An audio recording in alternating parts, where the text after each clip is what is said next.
welcome back to the Doctor Who Marathon. I'm your host McEdam, and today we're going to be talking about The Caretaker, written by Gareth Roberts and Stephen Moffat, and is directed by Paul Murphy, who previously directed his first story for the series, earlier on in the series, in Series 8, with The Robot of Sherwood. So, Doctor Who, when it comes to Gareth Roberts, he is used basically by Stephen Moffat as the writer that you give the cheapest episodes to, by the looks of things. This is a story which clearly the budget here was one of the weaker of the episodes. For those of you who didn't know, Series 8 had a massive budget cut compared to its previous predecessors, and seeing how great visually Series 7 is, it is kind of noticeable, especially when you have so many episodes just set in modern day Earth, with this one having the location of the Coal Hill School. This is actually the first Doctor Who story since Remembrance of the Daleks in 1986. I think it's 1986. No, it's not. 1980. I think what's it? 1988? I'm going to say 1988, to prominently feature the Coal Hill School, a school which was introduced in Doctor Who's history in its first story, An Unearthly Child. It's the school to which Susan went to and met up with her school teachers, Ian and Barbara, who would go on to become the first companions. And so the school has returned in the series after that, most noticeably as small scenes in Day of the Doctor, Deep Breath, Into the Dalek, where we got introduced to Danny Pink, and small little scenes. But this is the first story where we essentially get a main focus on the school, essentially, and that is kind of cool, interesting idea. And you can clearly see, just going by the premise, going by the ideas of the story, because the villain isn't the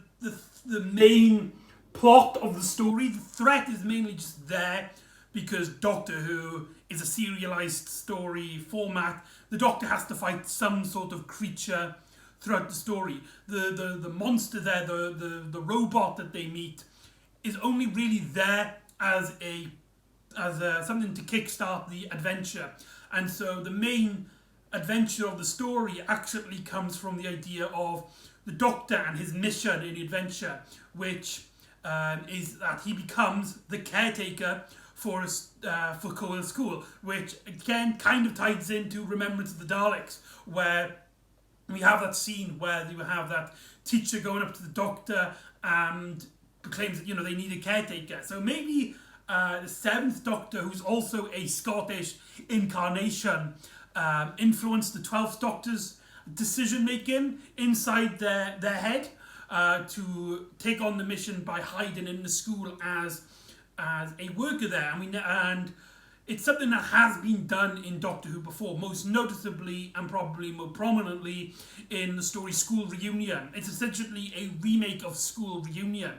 However, in terms of the canon of Series 8, this story is most noticeable for being one of the first stories to prominently feature Danny Pink as a protagonist, played by Samuel Anderson. And he and his dilemma, and it's also the first time him and the Doctor meet. So there's a lot of conflict there, and it's mainly a Clara-centric adventure as she's dealing with her life, with Danny Pink and her normal life, and the Doctor and her space traveling adventures. Again, to show comparison's sakes, it's very similar to the Chris Chibnall episode from Series 7, the Power of 3, where Amy has to choose between her life as a companion of the Doctor and a normal life with Rory, in a sense. And the threat of the story is basically to push the Doctor into the companion's life for a change, and we see that development, we see that further. And yeah, the main issue with this story, before even getting into it, is that the majority of the plot, the majority of the ideas it's tackling have been done before in stories which are clearly way better, because they established the concept of it more with Doctor in the School, in School Reunion, and Amy and Rory just being much more interesting characters working together when it comes to Clara and Danny Pink. And so you do have that kind of dynamic there, or lack of here, shall I say.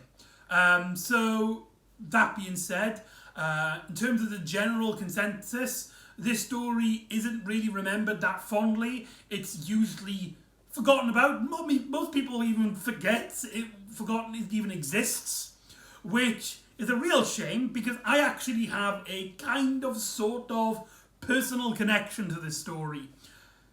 I know someone from the episode.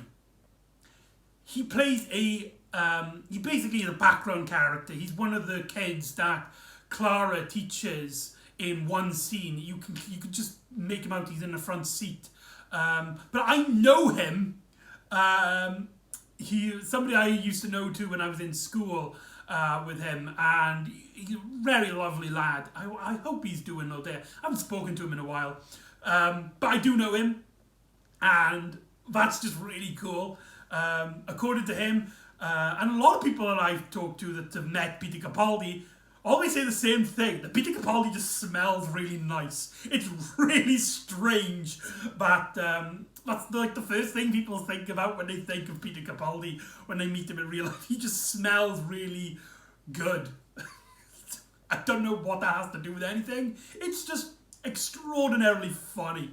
But yeah, so yeah, I know somebody from this episode. So this story does actually have a personal connection to the marathon, to the Doctor Who marathon that I'm doing, because it's connected to me in a way. So that was kind of surreal to see my mate, my pal in the episode.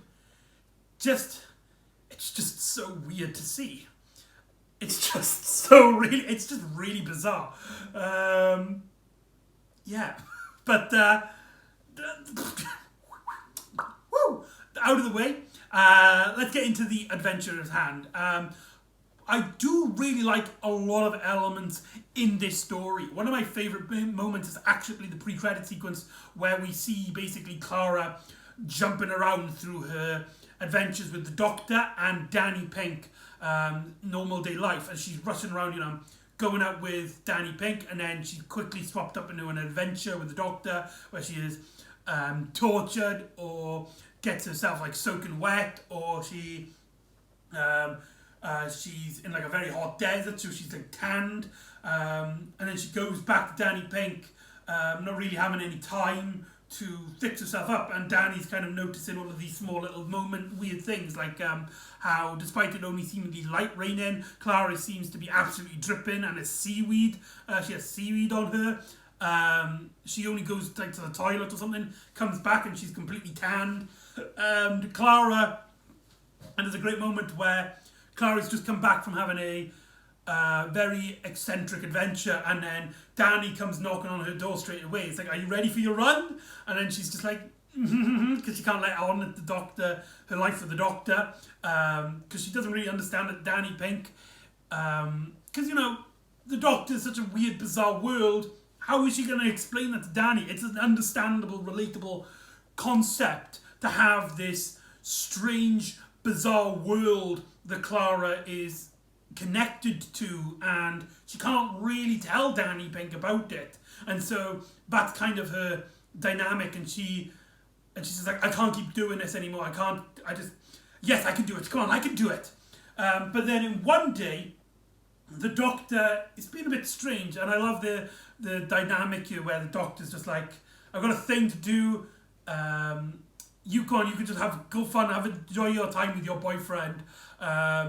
I've got like a small investigation. It wouldn't take a moment, but I'll probably be gone for a while or something."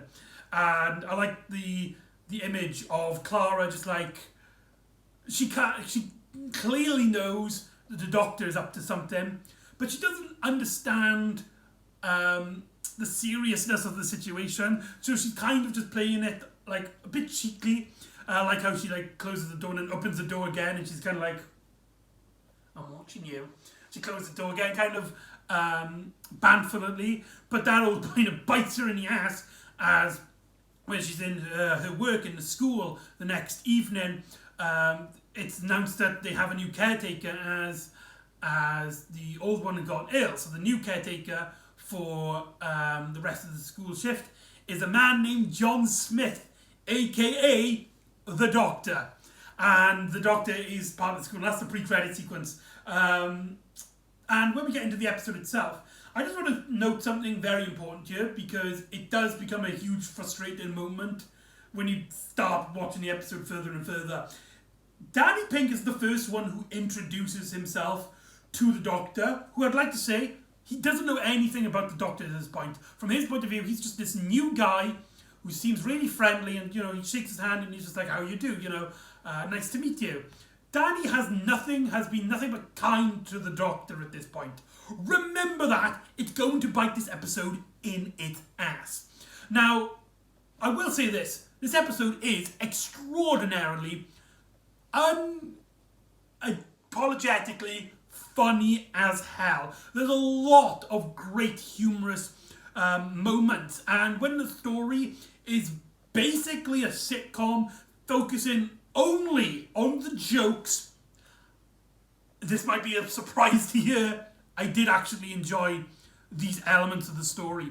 One of my favourite scenes is, again, I can't really say this without sounding a bit biased, but it's the scene that my friend is in, and that scene is when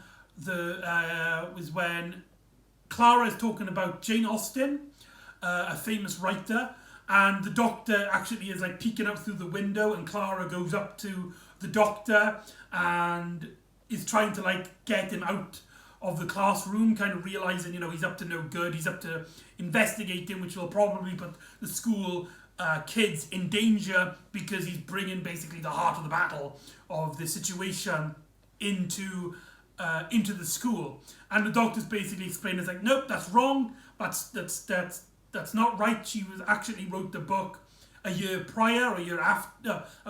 She couldn't have wrote it that year because she was ill. And Clara just kind of goes on this ramble. It's like, what, did you try and travel back in May and you had champagne and went water skiing or something? Kind of going off the rails mentally. And the Doctor's just like, no, it's in the back of the biography. And there's a really great moment, and especially when, considering the Doctor, you don't really expect him to give such a mundane answer like that. There's a lot of great Capaldi, Jenna Louise Coleman dynamics here, and I think that because of the rest of the episode, which again we will talk about, does get overlooked. If you watch this story purely for comedy's sakes, as a fun and a laugh, just to enjoy yourself, I think you will have a absolute blast here. Again, there's a lot of great moments. And there's a lot of great moments where the humour is played into the seriousness of the situation. There's a great moment right at the start when Clara asks the Doctor when he's here, and he's very vague, and Clara is just like, okay, just tell me one thing, are the kids safe? And the Doctor's just like, no, nobody is safe. He's just completely blank. Like, no, nobody's safe. But they will be if you just let me get on with it and let me know, because I know what I'm doing. I've done this a million times before. So just go on, go to your school, talk to your boyfriend, and just let me get on with it. And during this time where Clara is trying to, just get along with life, does she notice that the Doctor and Danny start talking? It's also important here, there's this, I keep saying this is always important, it must be like a catchphrase or something, that there's this character, Austin, who is basically there to resemble Matt Smith. He has the bow tie, he has his hair the same way, and the Doctor, and there's this humorous dynamic where the Doctor thinks he figures out who Clara is dating. He thinks that he's dating the English teacher, the guy who looks like the 11th Doctor, but in actuality, of course, it's Danny Pink. But Clara thinks that the Doctor's talking about Danny Pink because the doctor says like, oh, he recognizes his boyfriend, her boyfriend. Of course, he thinks the resemblance to the 11th Doctor, whilst Clara is talking about Orson Pink, a future, presumably a offspring of Danny and Clara in the distant future, which going to later on in the series just doesn't make any sense. But the Doctor generally doesn't see the resemblance between Oswin Pink and Danny Pink. So the Doctor's just a complete idiot. But again, it plays into that humorous moment of the Doctor not really knowing. Although this does then bring up this really strange love dynamic into the episode. And this is like one of the main factors of the episode is this love triangle. Because the Doctor, though clearly, at least the 12th Doctor anyway, for the majority of the series, clearly that doesn't have the romantic interest in Clara. With the exception of, say, Deep Breath, where he's like, Clara, I'm not your boyfriend. And he's like, oh, I wasn't talking to you, I was talking to myself. It wasn't my problem. Kind of implying that maybe the 11th Doctor believed that he was being a very impressionative character on Clara. But there's never been this kind of romance with Clara and the Doctor in the 12th incarnation. But with this, thinking that Clara is romantically interested in a guy who looks like the 11th Doctor, and these really weird scenes where the Doctor's kind of like looking at them. Again, it's played for humorous effect, and on a humorous note, it does work. But on the story and narrative front, it doesn't work for the character, where the Doctor's just kind of like, I've worked it out, you're in love with him because he looks like the younger me. Ish. And that's basically like the humorous start of the episode. Before we get into when the Doctor kind of reveals, or at least Clara reveals and discovers, and the Doctor discovers about Danny Pink as Clara's boyfriend, we need to sidetrack a bit because this story reintroduces a character that was shown only in flashbacks in the story Deep Breath, as this story is the formal introduction of the character of Courtney Woods, played by Ellis George. And kid actress-wise, I think she did a really good job, kid actress-wise. She has this bumbling energy about her, and there's a lot of scenes she gets with the Doctor, and the Doctor just kind of half-arsedly brings up the fact that he's a time traveller, he has a time machine, and, you know, he just wants to be left alone and he wants to save everybody if he could just get some peace and bloody quiet and people just stop disturbing him. And they have some really great bantering moments. I love that bit just before they shake hands where it's just like, I'm a grumpy old magician-like person, and Courtney Woods is just like, I'm a destructive influence, nice to meet you, now get out. And also there's that bit where, can't you read? It says no entry. It says humans will be destroyed. And it's like, oh yeah, it does. Remind me never having a disagreement with a sign next time. Again, great humour. But Courtney Woods as a character is so insufferable.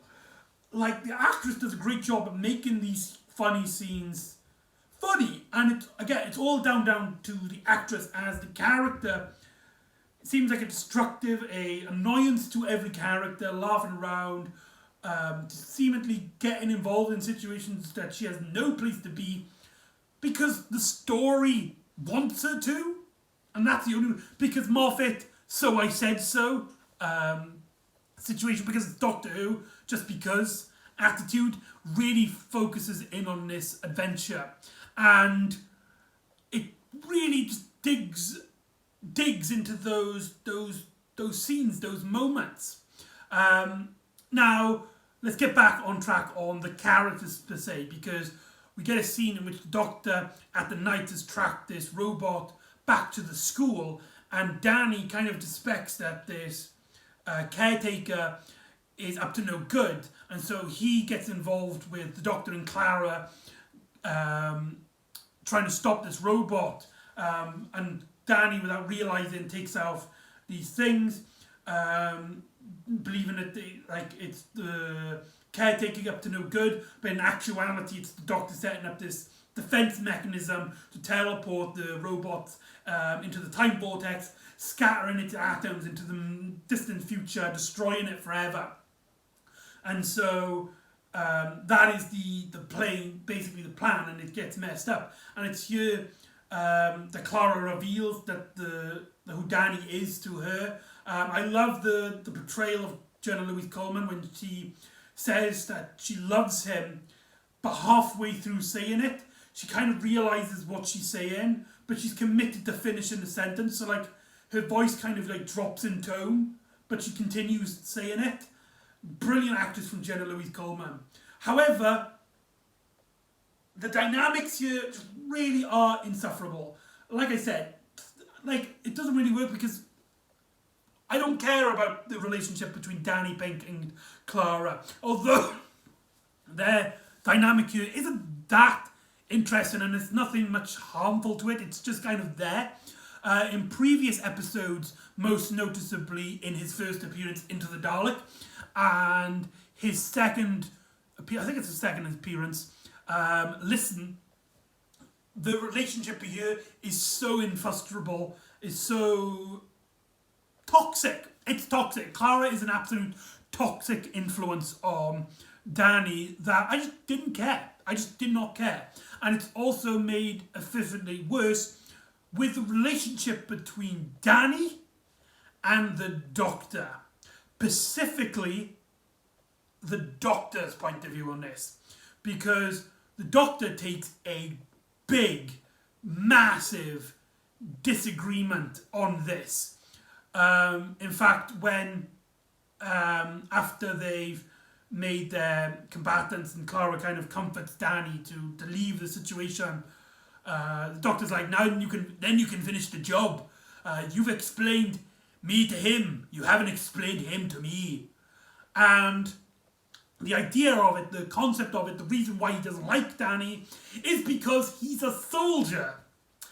Something that has been forcibly shoved into Series 8 for absolutely no reason, and it's something that really breaks the character.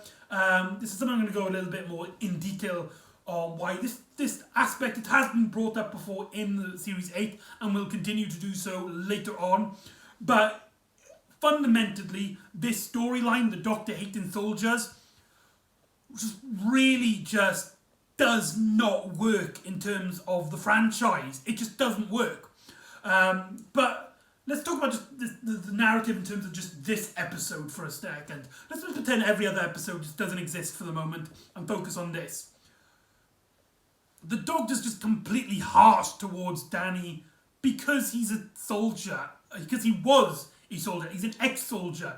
The Doctor has no idea what he did in the war.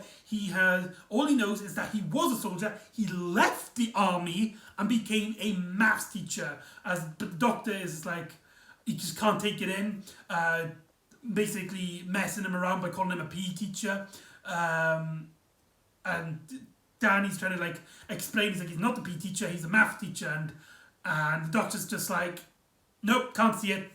Don't understand it. How can you be a maths teacher? It doesn't make any sense. You were a soldier, now you're a PE teacher. No, I'm a maths teacher. The joke kind of runs itself under the ground, that particular joke. But, like, here's the thing. If it was... The story tries to explain, like, later on in the episode, at the end of the episode, that the reason the Doctor takes a disliking to Danny is because Clara, he's overprotective of Clara. And I do actually kind of like this element. However, it doesn't really work in terms of the episode because the Doctor originally thought that she was with Austin, this minor character in the episode, and had no trouble with him. He had no trouble with this Austin character, seemingly because he looks like the 11th Doctor. He looks like his previous incarnation. So, and let's not forget, and like I said, this bites it in its ass, Danny was the first of the teachers to be kind to the Doctor, to introduce himself. Welcome to the team. Welcome to the school. hope you have a great day. Danny was the first person to state that. And, like, the Doctor is just... The enjoyment of this episode really just goes below from this point of view, because that basically becomes the groundbreaking part of the narrative. The story basically becomes an emotional anchor for this dynamic as Danny's starting to learn about the TARDIS and the second life that Clara exists. And another thing as well with the story, halfway through this adventure as well, when this dynamic is basically revealed, I also feel like Danny is a bit... doesn't of course Clara wouldn't tell him about this life. How the hell was she going to explain it? Okay, yeah, sure, she lied to you.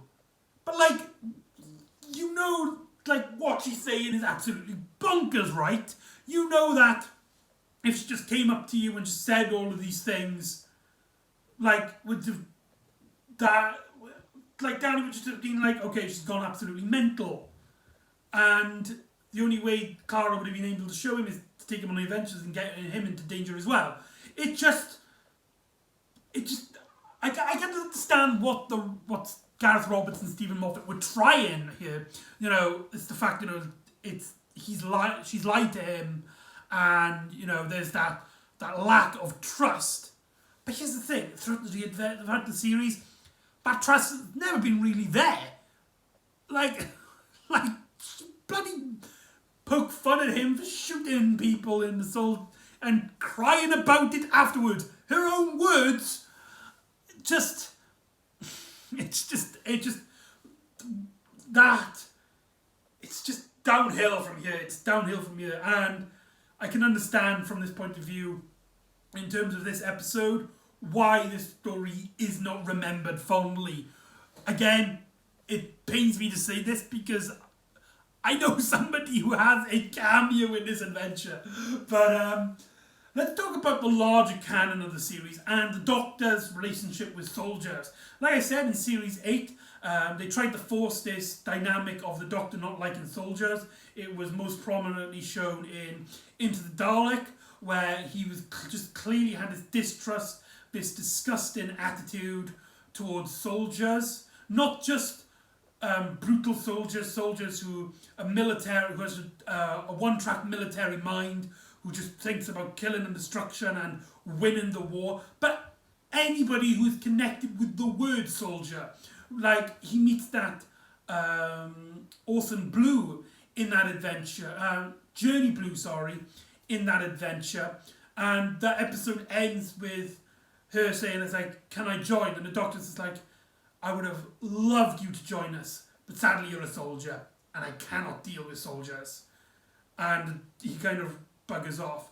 And like in this story, he takes a massive dislike to Danny, a character who's done nothing wrong because of his connections of being a soldier. An ex-soldier, I would also like to add. The Doctor has no idea why he left. He might have left the army because of the same reasons he doesn't like soldiering. But, if you can hear that, sorry, my cat's trying to break in through the room for a moment, so if he comes in, I do apologise. This dynamic just really doesn't work because of the franchise. The Doctor has had many friends connected to military organisations. UNIT! One of his best friends in the entire series is the Brigadier Alistair Lethbridge Stewart. He has Yates, Benton, Liz Shaw. I know she's technically not a soldier, but you get the gist. What's that guy's name from Sontaran Stratagem? Just, you know, the story, it's not something that's completely unique to the Stephen Moffat era. Russell T Davies would also have stories where the Doctor has a unjustified hatred for soldiers. Stories like The Doctor's Daughter is a great example, where he's just absolutely sick of just disgusted by the near concept of a soldier. And like I said, it really just depends on what the writer needs the Doctor to be angry at during the episode. It really just does not work. It doesn't make a lick of sense, especially when you consider that, like this story is written partially by Stephen Moffat, who wrote Day of the Doctor, a story about the Doctor basically coming to terms with his past as a soldier. The Doctor was a soldier in the Time War. And it's just draining. Every time there's a scene where the Doctor and Danny are in, though I do really like there is that one scene in the TARDIS where the Doctor's just shouting at Danny to try to get him to get out. And Danny kind of sees the hypocrisy here of a Time Lord who doesn't like soldiers. And he's just like, is that an order, sir? It's like, stop it! Get out of my TARDIS! And so Danny then gets the Doctor frustrated from that point of view. So that, like, I won't go into, like, like I said, the concept of the robot is really has nothing interesting in part of the adventure. It's only mainly there as plot convenience for the adventure. My cat's going mad.